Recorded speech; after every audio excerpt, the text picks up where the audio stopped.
హైదరాబాద్లో బాంబు పేలుళ్ల బెదిరింపులు కలకలం రేపుతా ఉన్నాయి. ముఖ్యమంత్రి రేవంత్ రెడ్డి ఆఫీస్కు అట్లాగే లోక్ భవన్ మొన్నటి వరకు ఉన్నటువంటి రాజ్ భవన్ ఏదైతే ఉందో దాన్ని లోక్ భవన్గా మార్చిన విషయం తెలిసిందే.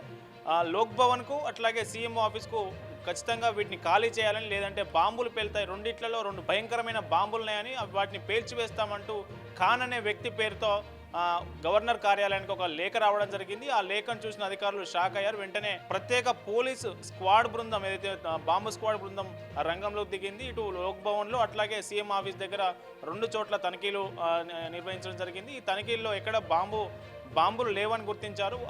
గుర్తించిన తర్వాత కొంత ఊపిరి పీల్చుకున్నారు. మరోవైపు శంషాబాద్ ఎయిర్పోర్ట్లో కూడా అమెరికా వెళ్తున్న ఒక ఫ్లైట్లో ఖచ్చితంగా బాంబు ఉంది, మీరు $1 మిలియన్ వెంటనే మాకు చెల్లించకపోతే ఆ బాంబును పేల్చేస్తాం, ఫ్లైట్ను పేల్చేస్తాం అంటూ బెదిరింపు మెయిల్ రావడం జరిగింది. వెంటనే దాన్ని ఐసోలేషన్ వే దగ్గర దాని ఫ్లైట్ను పక్కకు పెట్టి మొత్తం తనిఖీలు నిర్వహించారు. తనిఖీలు నిర్వహించిన తర్వాత అందులో కూడా ఏం లేదని గుర్తించారు. అయితే ఈ మెయిల్ను న్యూయార్క్ నుంచి వచ్చినట్టుగా పోలీసు అధికారులు ఆరా తీస్తున్నారు, అనుమానిస్తున్నారు. న్యూయార్క్ నుంచి ఇటీవల ఇట్లాంటి బెదిరింపు మెయిల్లు వరుసగా వస్తున్నాయి.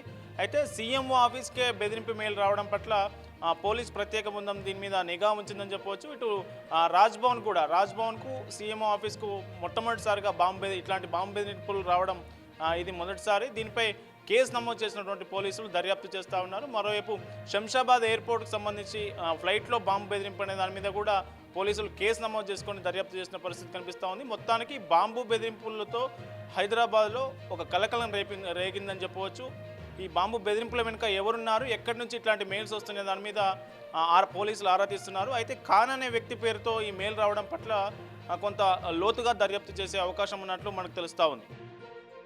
హైదరాబాద్లో బాంబు పేలుళ్ల బెదిరింపులు కలకలం రేపుతా ఉన్నాయి. ముఖ్యమంత్రి రేవంత్ రెడ్డి ఆఫీస్కు అట్లాగే లోక్ భవన్ మొన్నటి వరకు ఉన్నటువంటి రాజ్ భవన్ ఏదైతే ఉందో దాన్ని లోక్ భవన్గా మార్చిన విషయం తెలిసిందే. లోక్ భవన్కు అట్లాగే సీఎం ఆఫీస్కు ఖచ్చితంగా వీటిని ఖాళీ చేయాలని, లేదంటే బాంబులు పేలుతాయి, రెండిట్లలో రెండు భయంకరమైన బాంబులు ఉన్నాయని వాటిని పేల్చివేస్తామంటూ ఖాన్ అనే వ్యక్తి పేరుతో గవర్నర్ కార్యాలయానికి ఒక లేఖ రావడం జరిగింది. ఆ లేఖను చూసిన అధికారులు షాక్ అయ్యారు. వెంటనే ప్రత్యేక పోలీసు స్క్వాడ్ బృందం ఏదైతే బాంబు స్క్వాడ్ బృందం రంగంలోకి దిగింది. ఇటు లోక్ భవన్లో అట్లాగే సీఎం ఆఫీస్ దగ్గర రెండు చోట్ల తనిఖీలు నిర్వహించడం జరిగింది. ఈ తనిఖీల్లో ఎక్కడ బాంబులు లేవని గుర్తించారు. గుర్తించిన తర్వాత కొంత ఊపిరి పీల్చుకున్నారు.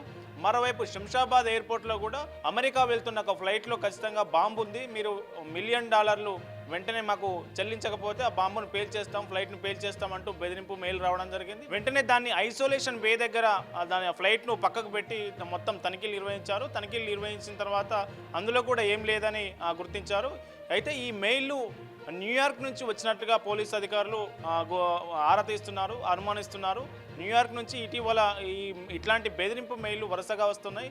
అయితే సీఎంఓ ఆఫీస్కే బెదిరింపు మెయిల్ రావడం పట్ల పోలీస్ ప్రత్యేక బృందం దీని మీద నిఘా ఉంచిందని చెప్పవచ్చు. ఇటు రాజ్ భవన్కు సీఎంఓ ఆఫీస్కు మొట్టమొదటిసారిగా ఇట్లాంటి బాంబు బెదిరింపులు రావడం ఇది మొదటిసారి. దీనిపై కేసు నమోదు చేసినటువంటి పోలీసులు దర్యాప్తు చేస్తూ ఉన్నారు. మరోవైపు శంషాబాద్ ఎయిర్పోర్ట్కు సంబంధించి ఫ్లైట్లో బాంబు బెదిరింపు అనే దాని మీద కూడా పోలీసులు కేసు నమోదు చేసుకొని దర్యాప్తు చేసిన పరిస్థితి కనిపిస్తూ ఉంది. మొత్తానికి బాంబు బెదిరింపులతో హైదరాబాద్లో ఒక కలకలం రేగిందని చెప్పవచ్చు.